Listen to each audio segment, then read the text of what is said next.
Hoje nossa conversa é sobre história, fatos que envolveram e envolvem os judeus pelo mundo afora há mais de 2000 anos. E eu tenho a alegria de receber aqui, em Menorá, na TV, o André Chevitarese. Ele é professor de História do Instituto de História da Universidade Federal do Rio de Janeiro. Tudo bem com você, André? É um prazer, uma grande alegria, uma honra receber você aqui em Menorá, na TV. A honra é minha, Ronaldo. Obrigado pelo convite. E tenho certeza que esse nosso bate-papo vai ser bem legal para os telespectadores aí. Menorá na TV entrando no ar mais uma vez. Menorá é a revista judaica com mais de meio século de informação. Síria é a antidemocracia. Entenda a guerra religiosa que passa de pai para filho. Ele lutou contra Antônio Carlos Magalhães. E nossos colunistas abordando os mais variados temas. Assine Menorá e garanta a qualidade da sua informação. André, eu gosto muito de conversar sobre o período conhecido mundialmente como a época de Jesus em Israel. Pôncio Pilatos, romanos, Sinédrio, quem matou quem traiu quem. Qual é a visão que você tem desse período da história? Bom, de imediato, nas minhas pesquisas, nos meus livros, eu sempre gosto de começar enfatizando um importante pressuposto. Jesus nasceu judeu, viveu como um judeu e morreu como um judeu.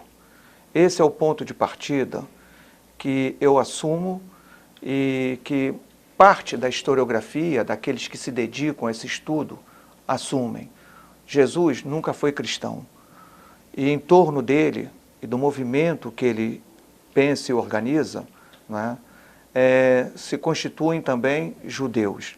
Então, com certeza, toda a primeira geração desse movimento instaurado por Jesus, né, toda ela é composta por judeus. Que movimento era esse, André? Supondo-se que esse movimento tenha existido, supondo-se que Jesus tenha sido um fato inequívoco, supondo-se que essa história que se conta, pelo menos a base dela, que é a existência da pessoa, do movimento e dos companheiros, são verdadeiras, essa existência é uma existência verdadeira, O que ele veio fazer aqui? De imediato, eu leio uma experiência religiosa, seja ela judaica, cristã, budista, islâmica, pouco importa.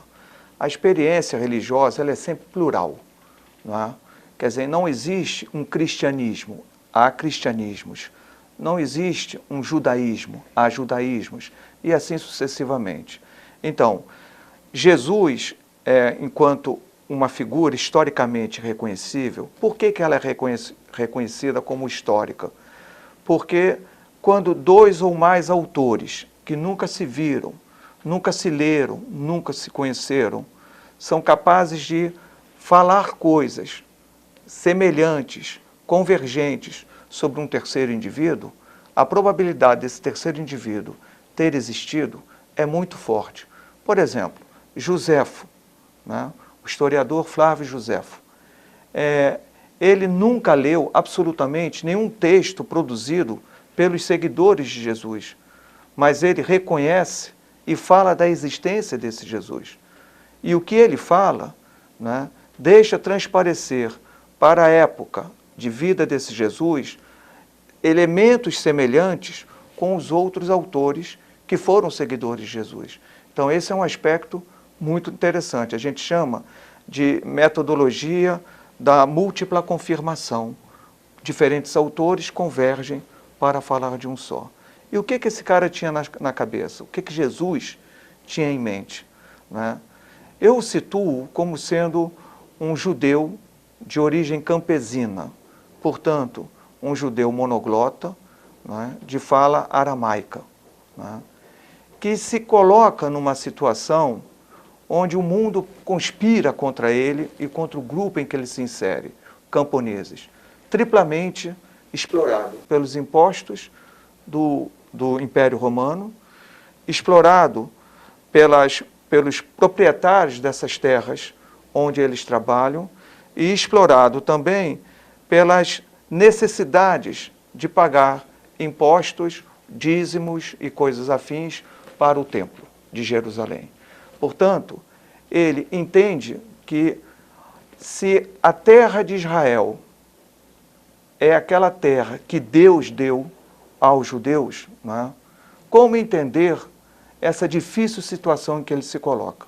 Então eu pergunto a você o seguinte, você vai continuar, Okay. mas só com uma interferência que eu entendo importante para que o público que nos assiste possa compreender do que nós estamos falando. Você acredita que dentro desse aspecto que você colocou, ele estaria envolvido no bojo de uma revolução ou no bojo do início de um movimento político contra o Império Romano e contra os religiosos do Sinédrio? É isso? Não, eu diria que contra o Império Romano, com certeza, ele se coloca contrário. Mas ele parece assumir uma posição crítica em relação a uma pequena fração, não do Sinédrio, mas de uma elite judaica que de alguma forma respalda e apoia a presença romana em Israel. Essa é a tensão que está ali instaurada. Tome, por exemplo, a festa da Páscoa, né? A comemoração da Páscoa sendo entendida como um momento de exaltação da nação judaica que comemora a liberdade, né, depois de décadas, séculos de escravidão. Como comemorar essa Páscoa dentro de Israel sob o forte domínio de Roma? Como entender isso? Então, uma figura como Jesus, que não é o único, não é? Mas ele representa outros tantos indivíduos que nós temos informações, né? Ele vê esse tipo de situação como contraditória e busca reagir de forma pacífica no caso dele. Ele tem em mente a ideia de um reino de Deus. A gente não entende exatamente o que viria a ser isso, mas podemos pressupor, não é, que de fato é reconhecer que a terra pertence aos judeus, que essa terra é de Deus, ele é o proprietário. Logo, a ideia de impostos, a ideia que instaura uma violenta desigualdade entre os judeus, né, ele vê como sendo algo que não pertence a Deus, que não pertence ao plano divino. Nesse sentido, ele vai reagir, né? E ao reagir, ele vai conhecer o destino de tantos outros judeus que reagiram, seja no contexto romano, seja anterior e seja posterior, né?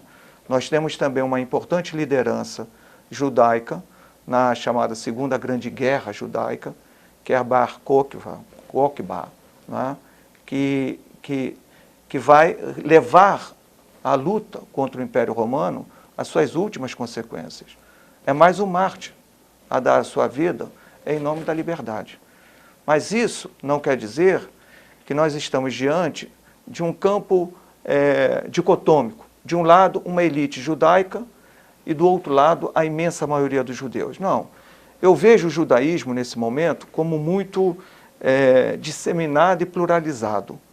Há judeus que vivem no ambiente mediterrâneo, que já não falam mais aramaico, já não falam mais hebraico, pensam e vivem suas vidas a partir da língua grega. Há outros indivíduos, né, que já estão num processo bem diferente, bem de oposição aos judeus, propriamente de Jerusalém, os judeus de Qumran, né, que se a gente assumir a posição de eles serem essênios, né, são indivíduos que não deixam e nem deixaram de ser judeus, mas assumem outras percepções. Então, Jesus é mais um desses caras aí, né? Tem suas posições muito particulares, tem sua percepção de mundo muito particular e foi capaz de agregar em torno dele outros judeus seguidores. E o que é que faz com que Jesus, em termos de mídia, dê um salto do anonimato para o absoluto estrelato, como nenhum ídolo pop já alcançou, nem nos momentos mais florescentes da mídia mundial? O seu nome só. Porque todo o seu programa de ação, todo o seu programa de transformação ficou no momento em que ele foi pregado na cruz. Por quê? Pós a morte de Jesus, o movimento, né, que também se torna multifacetado, mas ainda é judaico, vai começar um processo de diálogo com as estruturas imperiais romanas. Vai começar um diálogo com as culturas disseminadas pela bacia mediterrânea que estão sob o domínio romano. Então, gradativamente, aquele Jesus, na melhor das condições, um profeta, não é? Vai ganhar uma dimensão que ele nunca imaginou para si. Não é? E nem conheceu. Nem conheceu. Quer dizer, um indivíduo... Na cruz e dali em diante... Exatamente. Dali em diante é um processo teológico, onde esse cara vai culminar, no fim das contas, como Deus. Percebe? Não é um processo imediato, mas ele vai conhecer uma natureza que a priori não estava prevista. Segundo, aquela ideia de um reino, não é, inclusivo, um reino que transformaria as estruturas de exploração do mundo, no entendimento desse judeu campesino, chamado Jesus de Nazaré, isso acabou. Não é? Porque rapidamente o movimento vai se articular com todo um processo de hierarquização que já estava presente no Império. O projeto inicial morreu com Jesus na cruz. Esse é algo que se pode verificar. O que vem depois dele, muita teologia, não é?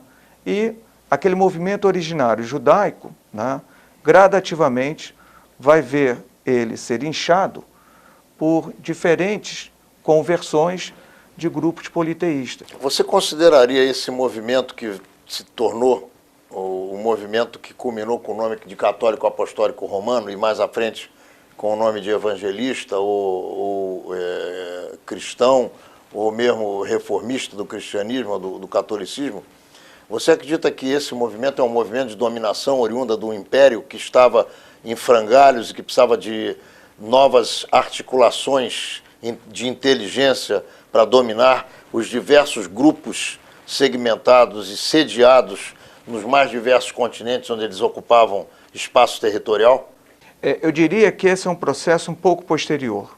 Eu acho que, em primeiro lugar, precisa aparecer, não é, a figura de Judas. Judas, eu acho que é um divisor de águas. Por quê? Porque se nós pegarmos os documentos mais antigos... Só para esclarecer, Judas, e depois você precisa continuar daí, da onde você parou, sobre os documentos mais antigos. Judas aparece 300 anos depois? Não. A primeira vez que ele vai ser mencionado como traidor, não é por volta dos anos 70. Sim. Então, assumindo que Jesus, conservadoramente, morreu no ano 30, crucificado como um judeu... 40 anos depois. 40 anos depois, portanto, 2 gerações seguintes, né, o nome de Judas aparece. Então, em documentos anteriores, né, a elaboração de um Judas traidor, que são os materiais paulinos, as cartas paulinas, né, nós não encontramos nenhum indício de que Jesus tenha sido traído. Ao contrário, né, Jesus e o seu movimento vão para o enfrentamento, mas não há traidor ali. Então, a partir da década de 70 do século I, com um indivíduo que nós chamamos, a priori, para um texto que é anônimo, que nós não sabemos a autoria, e a tradição vinculou como sendo o Evangelho de Marcos, né, ali aparece pela primeira vez... Por que a tradição linka o nome de Marcos a esse evangelho? Todos os evangelhos, Marcos, Lucas, Mateus e João, são textos anônimos, não têm autoria. As autorias todas são dadas no século II, e essas autorias vão vincular, vão associar a nomes de indivíduos que foram ou discípulos de Jesus, o que nunca foram, mas a tradição vincula como sendo discípulos, ou discípulos de Jesus, que isso era um critério de autoridade. Dizer que um evangelho é, por exemplo, de Mateus, não é? Isso seria mostrar que quem escreveu era testemunho ocular. Dá crédito. Vamos encerrar aqui o primeiro bloco, porque nós estamos chegando ao final dele, porque esse assunto é interessantíssimo e a gente precisa continuar com ele no segundo bloco para esclarecer realmente, porque as pessoas imaginam o contrário, que foi Marcos que escreveu, que foi Paulo que escreveu, enfim, que foi João que escreveu. Já voltamos, não saia daí, nós estamos tentando destrinchar aqui de forma bastante modesta a questão de Jesus, a sua influência no mundo judaico, no catolicismo posterior, e no final do último bloco você vai entender como essa questão incendiou o tema que acabou gerando o Holocausto na Segunda Guerra Mundial. Já voltamos. O André, você estava me dizendo que o Evangelho de Marcos não foi escrito por Marcos, que o de João não foi escrito por João, que o de Paulo não foi escrito por Paulo, e que ainda, além disso, existem os apócrifos, que são tão apócrifos quanto esses que são aceitos, pelo que eu entendi, pela Igreja Católica. É isso? É isso. Então vamos lá, explica pra gente. Marcos, ele vai levantar pela primeira vez a ideia de que Jesus foi traído, né? E atribui um nome a esse traidor, né? O nome é Judas, né? E não é um qualquer nome. Judas, né, vem vinculado à ideia de Judá, né, a judeus. Então, esse é um momento que eu chamaria a atenção, né, que é central no início de um rompimento, né, de um movimento originariamente judaico, né, pensado por judeus, um movimento que começa a se deslocar e nunca mais vai voltar, se deslocar em definitivo do judaísmo. E quem foi Marcos? Nós não sabemos exatamente que Marcos é esse que se refere. Em que momento histórico isso se deu? Nós podemos dizer com certa segurança que esse evangelho foi escrito pós a destruição do Templo de Jerusalém. Então, com certeza, pós o ano 68. Quer dizer, os judeus esfacelados, apareceu um camarada para escrever um evangelho sobre alguém que morreu 40 anos antes. 40 anos e alguém que era judeu. Eu não diria que Marcos fosse propriamente um judeu de nascimento. Muito provavelmente, não é, um temente a Deus, na melhor das hipóteses. Isso é, alguém que se aproxima do judaísmo, mas que de alguma forma vê logo vinculação dessa aproximação com esse movimento originário de Jesus. Mas ele cria essa figura, a figura de um traidor, e dá um nome a esse traidor, não é? Vinculando etnicamente, não é, a ideia de traição ao judaísmo. Isso é algo gravíssimo, gravíssimo porque a gente está há 2000 anos nessa história e sabe o que isso significou, não é?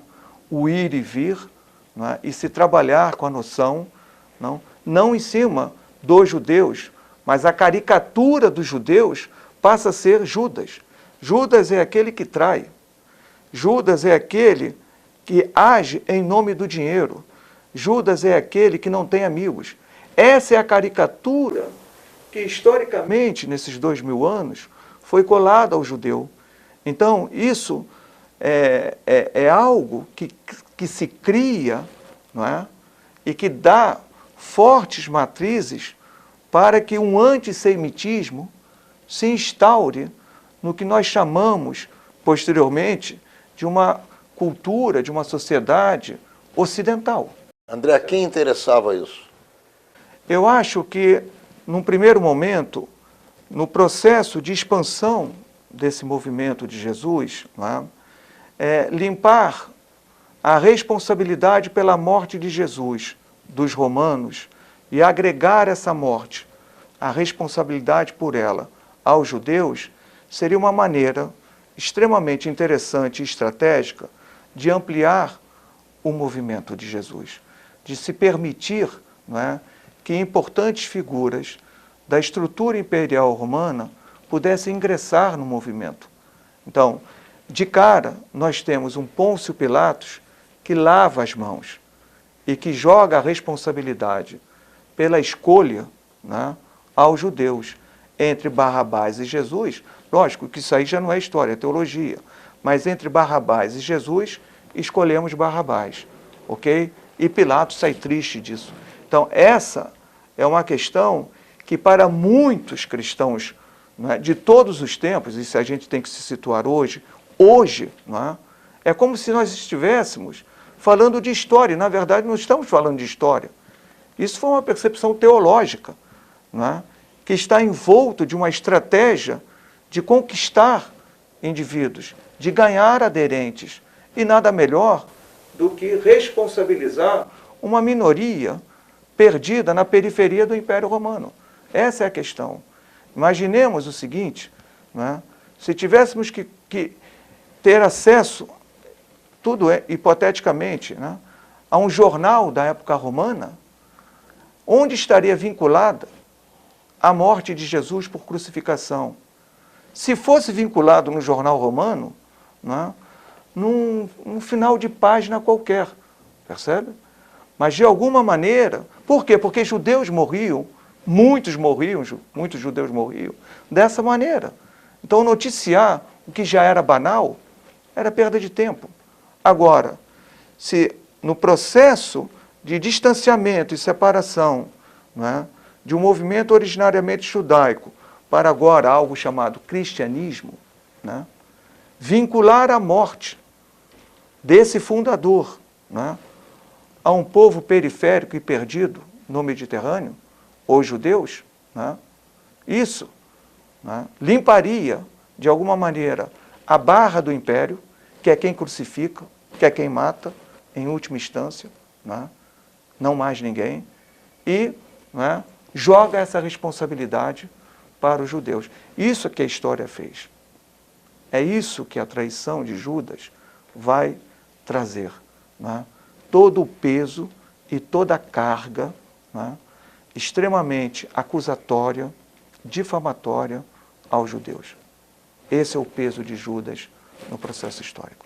Você acredita que em cima desse peso e em cima da teoria judaica, ou de uma das teorias judaicas, e em cima da efetiva exploração de um povo ou da revolta pela exploração desse povo, é que se construiu um rosário de histórias teológicas com E e não com H, e que hoje fazem parte de uma crença que avançou pelo mundo afora e que, se for analisada profundamente, ela é uma crença totalmente criada pelo ser humano, com poucas possibilidades de ter existido na sua base? Não tenho dúvida. Teologia, né, apesar de termos, né, pelo menos uma pequena parte dela voltada, né, a reflexões, estudos, a pesquisas que se possam, de alguma maneira, acompanhar e aferir os resultados de um ponto de vista científico acadêmico, boa parte daquilo que se chama e se constitui o pensamento teológico é muito mais resultado de um sistema de crença do que propriamente algo demonstrável. Então, nós estamos pegando um caso que não se podia mais demonstrar e nem se tinha bases para demonstrar. Jesus ter sido traído por um discípulo próximo chamado Judas. Isso, o autor que produziu pela primeira vez essa história não tinha como provar e nem estava interessado em provar. Ele está fazendo teologia, né? Então, nesse momento, né, é um sistema de crença. Isso demanda fé. Isso não demanda provas históricas. Demanda-se fé. E, em grande parte, não é, quase todo o pensamento teológico, não necessariamente vinculado ao cristianismo, mas todo o pensamento teológico, ele sempre vai demandar, em última instância, fé. Ou você tem para sustentar o pensamento, ou você não tem e, portanto, não compartilha dele. Então, falar de teologia, em grande parte, é falar de uma crença, de um sistema de fé que precisa respaldá-la, senão ele não existe, não é? E, incrivelmente, não é assim que funciona na história. Quer dizer, o sistema de crença, ele se torna materializado como se uma verdade fosse. E, em cima dessa materialização, os seres humanos são capazes de cometer atos horrendos. Né? Um ótimo exemplo disso é o Holocausto, percebe? Quer dizer, a estupidez humana chega num nível tal que pessoas que a priori você julgaria de bem, né, viram verdadeiros assassinos, né, monstros sanguinários. Essa é a questão. E isso tudo, né, para limpar, né, aquela tragédia cometida pelos judeus de terem matado Jesus. Mas não estamos falando de história. Isso é um sistema de crença, é teologia. Até bem pouco tempo se malhava Judas. Olha só, você vai à Via Dolorosa e você vai verificar que é impossível naquele local que tenha havido a conglomeração de uma multidão, ou a aglomeração de uma multidão. Porque os espaços são tão estreitos que é praticamente impossível que as pessoas se aglomerem ali numa multidão enorme, fazendo arruaças ou oferecendo seja lá o que for para alguém que está sendo crucificado ou massacrado ou, vamos dizer assim, violentado. As pessoas fogem disso. Elas não fazem fila ou não se colocam lado a lado para aplaudir ou vaiar esse tipo de atividade. Elas correm de medo. Então, eu espero que você vá um dia a Jerusalém para verificar que aquele local chamado Via Dolorosa é a maior prova de que nada disso pode ter existido naquela região ali. Não sei se você já ouviu falar disso. Não, eu diria, nas minhas aulas na UFRJ, nos meus seminários pelo Brasil, o que eu falo do que é história dessas narrativas nós estamos, a prisão de Jesus ocorre no momento, né, de intensa aglomeração de judeus em Jerusalém. Judeus que acorriam de todas as partes do mundo, fora aqueles que lá já viviam. Né? Jerusalém, né, estava abarrotada de judeus para comemorar aquela Páscoa. Então, indivíduos como Jesus e outras lideranças populares, né, que estavam ali, né, aos olhos romanos como uma ameaça, como alguém capaz de riscar o fogo e fazer aquilo explodir, né, rapidamente precisavam ser eliminadas. Então é aí que está a questão. Né? Esse Jesus, ele é preso e imediatamente crucificado. Não existe, historicamente falando, ida à casa do sumo sacerdote. Não existe a ideia do sumo sacerdote mandar Jesus a Pilatos, que manda a Herodes, que devolve a Pilatos, que chama o sumo sacerdote. Ora, Jesus é um camponês. Não se perde tempo com gente desse nível social. Não existe uma sociedade historicamente conhecida mais hierarquizada do que a romana. Portanto, né, jamais um procurador romano vai perder tempo julgando um camponês. Jamais. Portanto, a decisão é clara. Indivíduos que se constituem ameaça, se pegos, são imediatamente, não é, eliminados. E a eliminação é aquela da cruz para servir de exemplo. Veja a situação, o contexto da época. Judeus estão celebrando uma Páscoa, não é? E a imensa maioria deles, não é, louca para ver aqueles romanos fora dali. Porque eles querem comemorar a liberdade e não escravidão. E o ambiente que eles estão vivendo é um ambiente de dominação romana. Então a crucificação é algo absolutamente fantástico, porque serve de exemplo. O indivíduo fica exposto. Né? Essa é a questão central. Então não se perde tempo julgando. Então, de novo, né, essas narrativas precisam ser separadas. O que é o discurso teológico, que expõe a liderança judaica, não é, ao ridículo de trair o seu próprio povo, não é, do que é a história. E a história, nesse aspecto, não se tem mais dúvida. Não é? Não se teve julgamento. O indivíduo é crucificado e o crucificado não é enterrado. Ele fica lá exposto, não é, para servir de exemplo. Então, logo, a carne apodreça, ele cai no chão e os cães terminam de eliminar o que sobrou. No terceiro bloco nós vamos verificar qual é a influência de tudo isso que você contou para a gente no episódio que levou o nome de Holocausto, ocorrido na Segunda Guerra Mundial, e que teve pelo menos uns 450 anos de debates dentro da Igreja Católica como a possível solução para a questão judaica na Europa.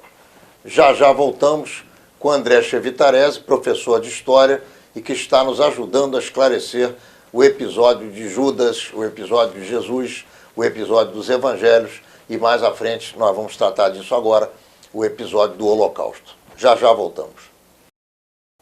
Império Romano vira um braço religioso, Igreja Católica Apostólica Romana.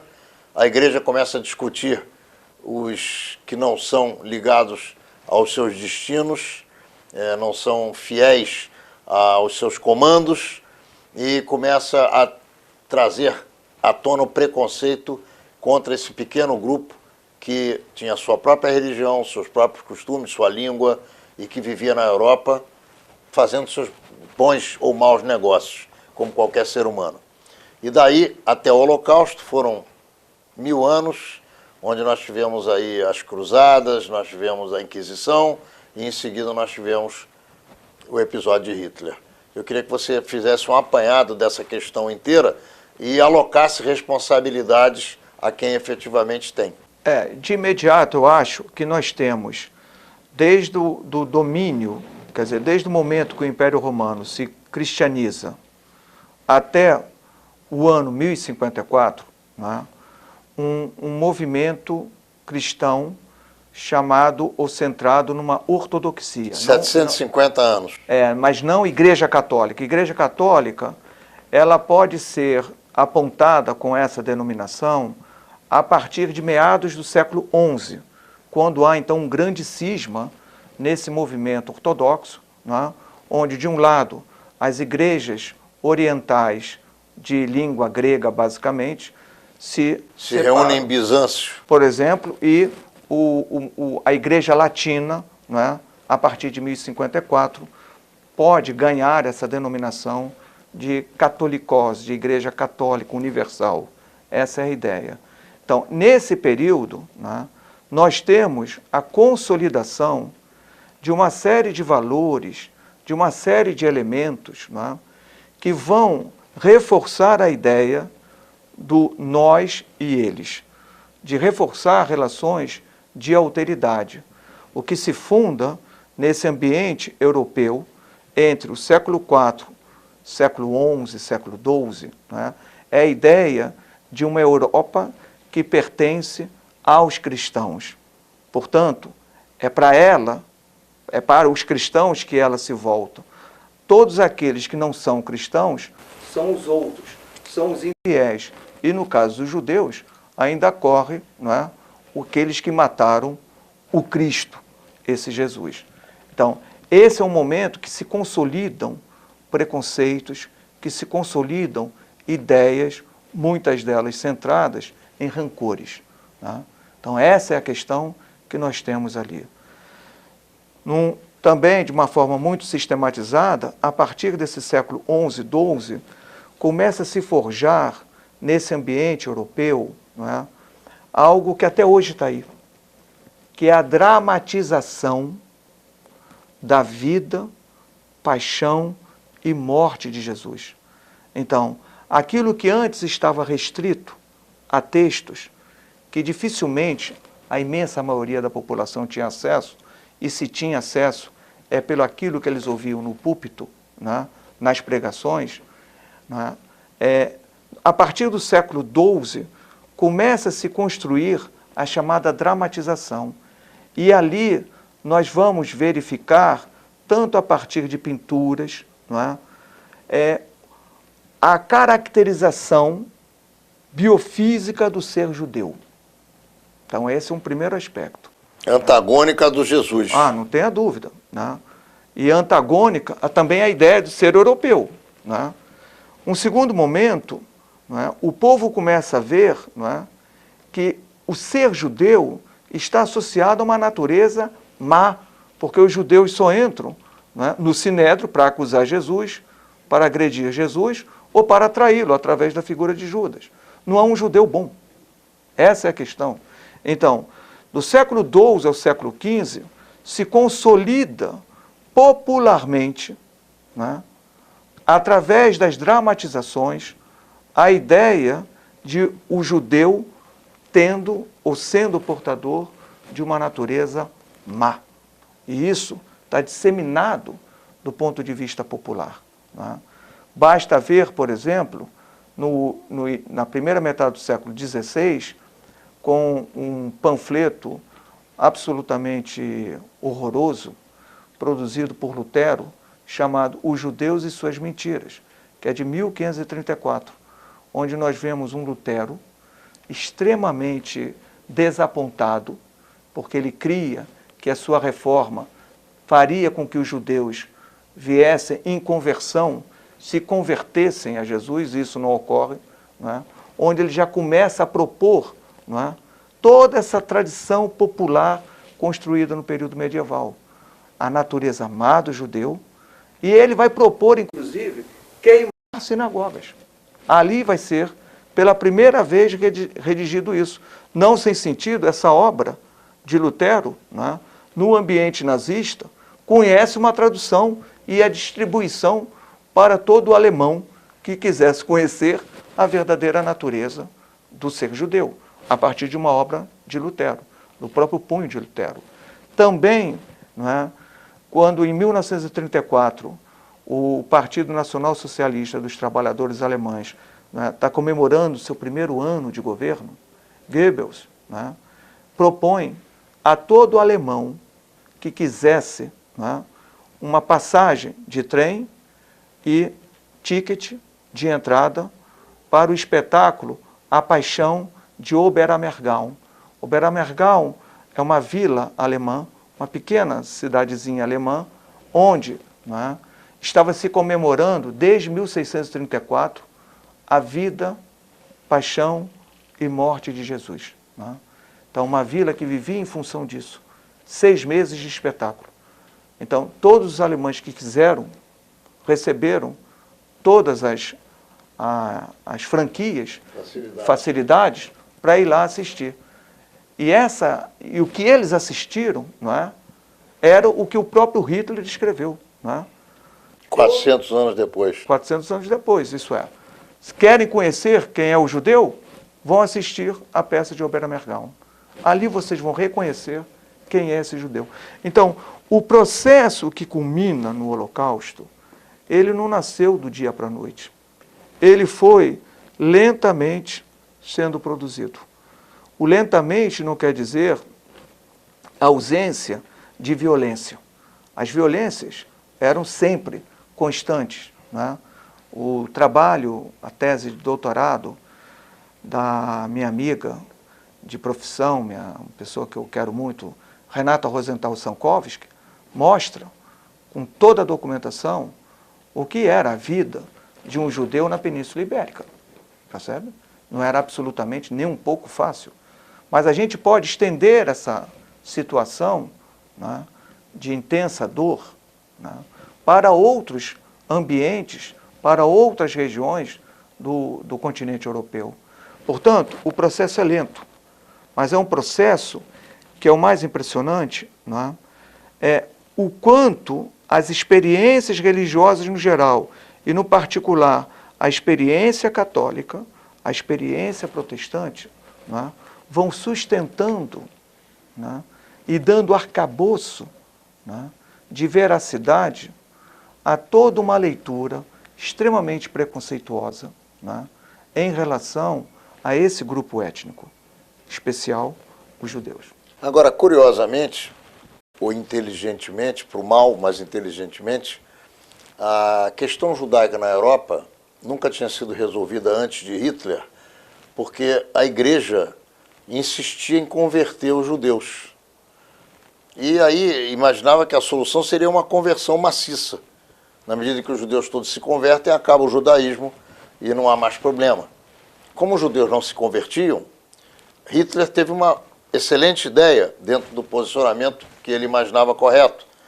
vamos perseguir os judeus não pela sua religião, mas sim por eles constituírem uma raça, e uma raça nociva, uma raça à parte. Nós sabemos que isso é uma bobagem, porque não existe raça coisa nenhuma num mundo em que o homem é todo igual, seja ele branco, seja ele de cor negra, ou de cor de pele amarela, ou vermelha, como são os índios americanos. Nós todos constituímos a única raça, que é a raça humana. Mas ele conseguiu convencer um povo que precisava apenas de um pequeno argumento para dar cabo à sua vontade de roubar e matar para não deixar testemunhas. É assim que você vê essa coisa? Eu diria que nós temos que ter o advento, nessa segunda metade do século XIX, das aplicações das ideias de Darwin para o campo social, é o que a gente chama do darwinismo social, que é quando, então, passa-se a classificar a espécie humana a partir de raças, não é? E dar a essas raças uma gradação que vai da raça superior à inferior. E, obviamente, que a raça judaica, dentro desse padrão e perspectiva, estava lá embaixo. Eu também diria, muito embora não seja um especialista, não é? Mas o nazismo, não é? Ele vai ser capaz de sistematizar todo um conjunto de práticas que, na sua individualidade, já vinham ocorrendo no ambiente europeu. Mas ele é capaz de reunir toda essa perversidade, toda essa leitura sanguinária, não é? Num único lugar. E baixa um governo. Exatamente. Que esse foi o drama. As decisões não são de um indivíduo. As decisões são de um país, de um Estado coletivo, que é sustentado, respaldado pelo voto, não é? Para aqueles dirigentes que lá estão. Então, o Holocausto, em última instância, não é o resultado de um somatório de práticas antes individualizadas por indivíduos, por instituições, agora todas elas reunidas, né, sob a tutela de um Estado que passa a agir. Olha que convergente com o que você falou. No ambiente luterano alemão, né, no contexto nazista, há um racha. Parte do movimento luterano, conhecido como movimento cristão alemão, né, passa a agir como um braço ideológico do nazismo. E o que esses caras estão falando? Os judeus que se converteram, né, ao cristianismo, independentemente da denominação cristã, essa conversão não tem valor. Por quê? Porque o judeu é ardiloso. O judeu, ele é capaz de se metamorfosear em cristão para se salvar. Portanto, isso não tem valor.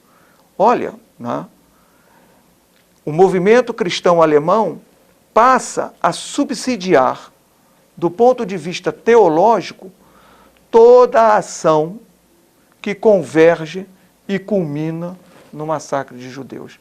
Esses caras são capazes de produzir, em 1940, uma Bíblia cristã, né, onde até a palavra aleluia é eliminada do texto. Tudo que conspirava, tudo que cheirava judaísmo nessa Bíblia cristã foi eliminado. Houve até uma certa tensão de que fazer com o antigo Saul, Paulo, né? Porque era muito judaico o texto, então tiveram que interferir aí. Então, numa época em que falta papel, todo o papel é direcionado para a propaganda, para a guerra, né? O Estado nazista está distribuindo gratuitamente mais de 3 milhões de cópias para a população ter acesso, né, e entender o que é ser judeu. Então, eu acho assim, Ronaldo, as principais instituições religiosas cristãs europeias, né, se prestaram a respaldar, sob muitos aspectos, todo esse genocídio cometido, ok? Claro que você poderá sempre apontar que uma fração desse movimento religioso A, B ou C se colocou contra, né? Da mesma forma, não dá para dizer que todos os alemães apoiaram Hitler, porque, obviamente, nós tivemos resistências lá. O movimento Rosa Branca, liderado por jovens alemães, se colocaram contrários e suas vidas foram ceifadas. Mas é muito difícil não ver a sustentação das práticas que culminaram no Holocausto sem ter, né, pressupostos teológicos cristãos que subsidiassem, junto à população, aquele tipo de ação. Esse tema é um tema muito profundo e ele demanda não só uma hora de programa, demanda horas e horas. Eu vou te convidar numa outra oportunidade para a gente gravar novamente não só esse papo daqui para frente, mas as consequências dele no mundo de hoje, em que nós vivemos. Eu quero te agradecer a tua presença aqui. Infelizmente, nós chegamos ao final do nosso programa. Eu quero te oferecer os microfones e as câmeras do Menorá na TV para que você se despeça e faça suas considerações finais. E eu vou realmente convidar você numa próxima oportunidade. Quero te agradecer e te dizer que foi ótimo. Você deu uma aula fantástica aqui para a gente e abriu o olho de muita gente aí que anda comprando gato por lebre no meio da rua. Bom, eu quero te agradecer pelo convite. Quero agradecer aos telespectadores do programa por me proporcionarem um espaço de estar aqui e espero que essas ideias venham contribuir para um pensamento mais crítico. Menorá na TV entrando no ar mais uma vez na quarta-feira que vem, às 10 horas da noite, no canal 14 da NET e em todos os horários que você pode assistir as nossas repetições aqui nessa grade que você lê aqui abaixo no nosso vídeo. Nos vemos lá.